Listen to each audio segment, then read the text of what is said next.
It's Mother's Day 2022, and I was really touched as I watched Sim Soul sessions, and the guest, Janella Perseus, was stunned when she discovered that Simone Cooper flew her mom in from St. Lucia to surprise her, and it was so warm, and I got all teary-eyed.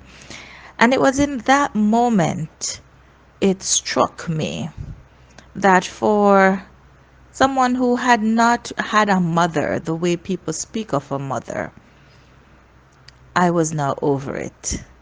And so, today, celebrating the fact that my mother disowned me, decided that it was worthwhile not having me in her life, I can proudly verbalize that if I never see her again, it's all right.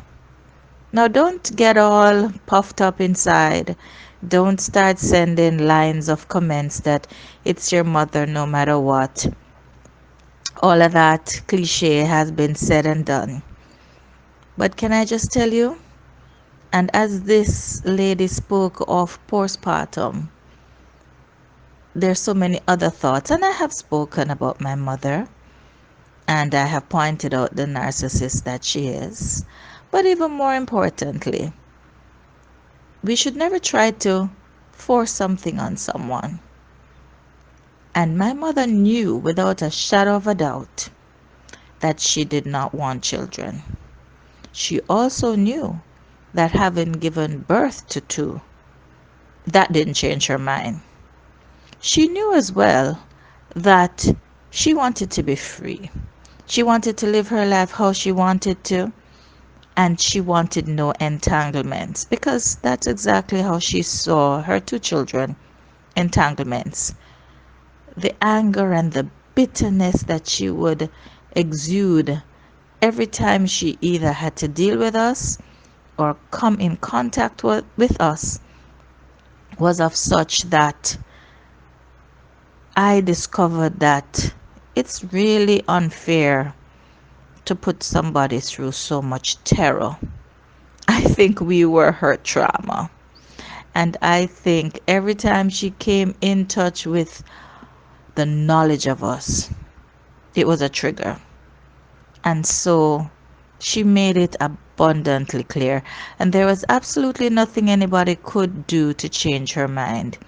And so today, Mother's Day 2022, at least 50 years of me being a part of that situation, and 58 years of my brother being a part of that situation, I can honestly say from the depth of my heart, I am happy that my mother has decided to show her truth, to live her truth, to be her truth. And truth is so important. She never wanted children. She could never bring herself to love these people that I was tempted just now to say that God blessed her with, but what is fact and what is perception are sometimes polar opposites. And so everyone has a right to have a thought, to make a decision, to make a choice. And she made that choice. It's her truth. She spoke her truth. She distanced herself. She made our lives a living hell. She ensured we had no pleasant mother child memories. And it's all good. A little sad that it took me 50 years to realize that being an unwanted child doesn't make me an unwanted person. And you know what? There is somebody who wants me more than anybody else in the world, and that's me. And that's powerful because I want me. I owe no one a debt of gratitude. Mm-mm. Not the way people like to project other people's things on you. No, I don't owe my mother a debt of gratitude. No, I don't. I don't. Her responsibility was to do what she had to do. She did what she wanted to do, and then she didn't do the rest. But I was able to claw myself out of depression, distress, suicidal tendencies, molestation, deprivation, distress, wrong turns, wrong decisions, to discover that, girl, you are fine and I want you. So, on this Mother's Day, as I celebrate the fact that giving birth to a son made me a mother, and I think that brought me full circle because I now understood fully what motherhood is all about, and I have discovered that pregnancy might not have been a choice, but motherhood is a decision. And I made a decision that my son was going to be the best person he possibly could ever be. That was my mandate. That was something I took so seriously. I had to equip him. I had to give him all the tools. I had to use even my bad experiences to reroute and redirect and disconnect him from the generational curses. Because every child that's born offers a brand new opportunity to rewrite the wrongs, to steady the road, to clear the path, to open new doors.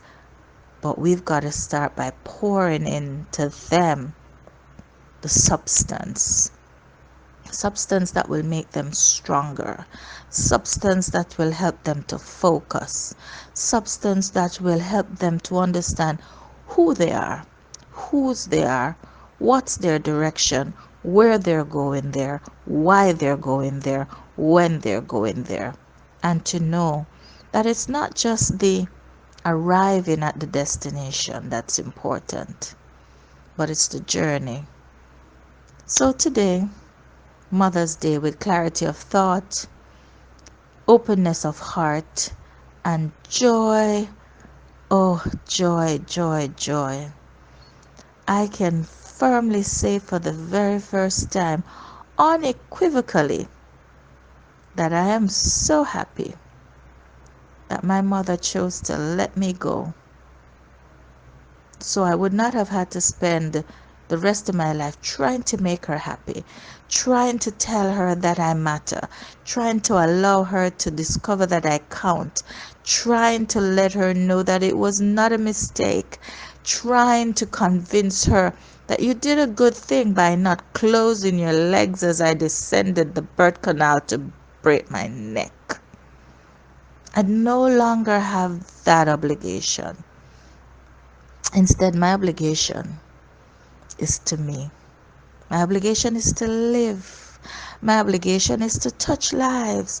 My obligation is to show love. My obligation is to pay it forward. My obligation is to ensure that those who come in contact with me will never be the same. They will become the best version of themselves. They will love themselves. They will walk 10 feet tall believing that they can do whatever they want to do.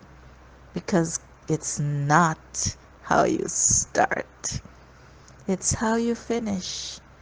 And so, as I journey through this land, heading to a half a century, I'm eternally grateful and I'm very happy to be alive. Happy Mother's Day to all the mothers and to all the beautiful children of the world who gave us this distinct privilege to be called Mama. We love you.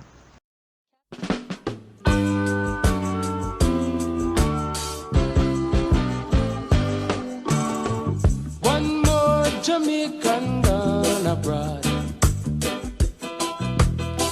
One more disciple leave the yard. But if you think so, we are go stand up and wait. No way while we hold the gate for you. Nothing so at all. But I'm an Anya, I'm an Banya, I not leave ya. Figure I Canada. No we sir, what a boy ya, belly full ya, sweet Jamaica.